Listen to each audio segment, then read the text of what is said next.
Well, howdy, space truckers. One of my favorite things ever is to discover something cool that I had never known about before. And that's the case with the subject of today's video, a pretty cool little oddball of a horror flick called BRAINSCAN. BRAINSCAN is a 1994 horror movie starring Edward Furlong and Frank Langella. The story goes like this. Michael is a teenage computer whiz who's obsessed with horror and has seen so much of it, he's become jaded. His best friend Kyle tells him about a wild new game called BRAINSCAN he's heard about in the pages of Fangoria. God rest your soul, Fango. And while Michael is skeptical, he decides to check it out. He has his automated assistant Igor call the phone number in the ad, 1-800-555-FEAR. Ooh, you know that's a real phone number. And he's surprised that not only does he get an answer, but the person on the phone knows his name. He's told that BRAINSCAN isn't some mere game, but a sensory experience in which Michael will control a killer and see, hear, and feel everything that the killer does. He has to carry out a murder within a certain time limit and leave no evidence in order to beat the game. Michael does so and feels a rush that he hasn't felt in a long time, only to discover that what happens in BRAINSCAN might not necessarily stay in BRAINSCAN. Soon, Michael is visited by a bizarre character calling himself the Trickster, who informs him that if he wants to be free of BRAINSCAN's grasp, he has to keep playing, and for higher and higher stakes. How far is Michael willing to go? And who is he willing to hurt to save himself? BRAINSCAN is one of those movies that, prior to finding it at Goodwill, I'd never heard of it. I snagged it based solely on the box art and the copy on the back, just like the good old days of the video store. I didn't look up anything about it before I bought it. I mean, come on, just look at that cover. How could I not pay $1 for that? I'd buy that for $1. I would too, RoboCop guy, and I did.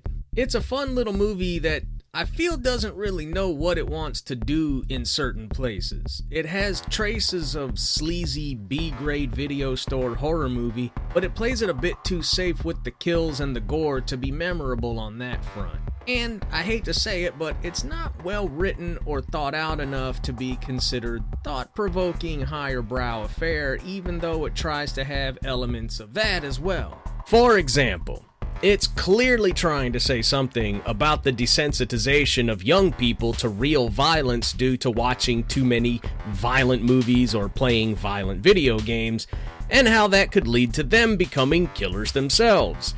That was a big topic of conversation back in the 90s, but it's like BRAINSCAN says, horror movies and video games might be harmful to young impressionable minds, but they're also really cool and fun, so just forget that I mentioned it.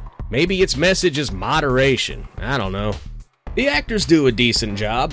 Edward Furlong is pretty good as Michael, but it feels a little like he's rehashing his John Connor persona a bit. Maybe it's because it's just tough not to see that since it's such a great performance from such an iconic movie. Also, I love how there was this trend back in the day of giving teenagers these impossibly cool bedrooms. Michael has his own kitchenette, a killer entertainment system, and a voice-activated personal assistant that can make phone calls for him, kinda like Tony Stark's Jarvis. What teenager in the 90s ever actually had anything like that? It's completely unbelievable, but also cool as shit, and teenager me would have been jealous as hell. Frank Langella plays Detective Hayden, who shows up to investigate the mysterious murders that have shaken this normally quiet little suburb. He's an intimidating foil to Michael, always remaining calm while Michael grows more frightened and anxious. David Hemblin plays Dr. Fromberg, the stodgy principal at Michael's high school. Hemblin looked familiar to me. Turns out he played Lord Dread on Captain Power and the Soldiers of the Future. Cool. Also, a little ironic considering this movie is about video games merging with reality, and Captain Power had a gimmick where you could actually shoot the bad guys on TV with your Captain Power toys. So in that case, reality is affecting fantasy, whereas in BRAINSCAN, fantasy is affecting reality. Kind of a funny little coincidence, I thought. He was also the voice of Magneto in the 90s X-Men animated series, which is cool as shit. The rest of the cast does fine too, about what you'd expect from a typical horror flick. Amy Hargreaves as Kimberly, the cute girl next door love interest. Jamie Galen as Kyle, the over-the-top, way cool dude best friend. The real star of the movie, though, is T. Ryder Smith as the Trickster. He's got a great sort of goth glam rock weirdo fashion sense and facial prosthetics that give him an inhuman but not too inhuman look. Man, Smith is having a blast with this character, and I would not have minded seeing Trickster show up in more movies. I'm not really sure what else they could have done with him though, but then again, Jason Voorhees has been in over a dozen movies where he basically does the same thing over and over, and that's worked out for him more often than not, so why not Trickster? He's a little like Jigsaw from the Saw franchise, only this came out 10 years earlier. He's here to teach Michael a lesson rather than just torture him for torture's sake.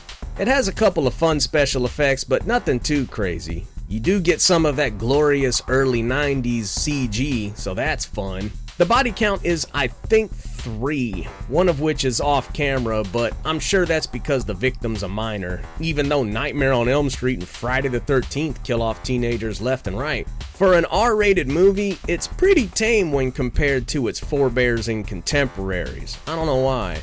The bummer of it is there's a really cool special effects shot that was cut from the film. You can find it on YouTube. It looks heavily influenced by Rob Bottin's stuff in John Carpenter's The Thing. Pure body horror nastiness. It's friggin' awesome, and it's a shame that it was cut. It's on the Blu-ray release, but my DVD copy doesn't have any damn special features at all. It's only got trailers for I Know What You Did Last Summer, I Still Know What You Did Last Summer, and Urban Legend.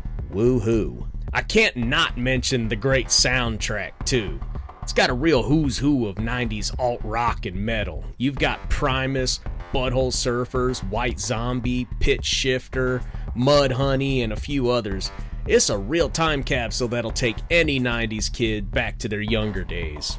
Clearly, BRAINSCAN was attempting to set up a new horror mascot along the lines of Freddy and Jason and all of them. The Trickster is fun as hell. He's more Freddy than Jason in the personality department, and if the movie had been a hit, I could totally see him starring in a cool little franchise of his own.